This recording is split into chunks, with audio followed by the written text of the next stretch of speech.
প্রেসির মূল ভাব যদি ৩০-৩৫ শব্দে হয়, তাহলে কি কোনো সমস্যা হবে? না, নাম্বার কাটা যাবে যদি বাইরে থেকে কোনো শব্দ ব্যবহার না মানে করা হয় বা অন্য কিছু? না, বাইরে থেকে শব্দ ব্যবহার করলে তো নাম্বার কাটা যাবে না। পেশিটা পড়তে হবে ভালো করে, মাথা ঠান্ডা রেখে ৩-৪ বার ৫ বার পেশিটা আমি পড়লাম। যে জিনিসটুকু আমার মাথায় এলো সে এখানে ক্লার্কশিপে আমি যতদূর দেখেছি খুব বড় পেশি বা খুব বড় ট্রান্সলেশন কিছু দেয় না। যেটুকু দেয় তার থেকে ওই ৪টে কি ৫টা লাইন মোটামুটি লিখলাম।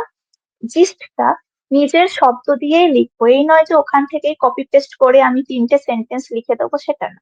নিজের ভাব দিয়ে আহ গল্পটা লিখলাম, তাহলেই হবে। ওখান থেকে কপি না করাই কাম্য।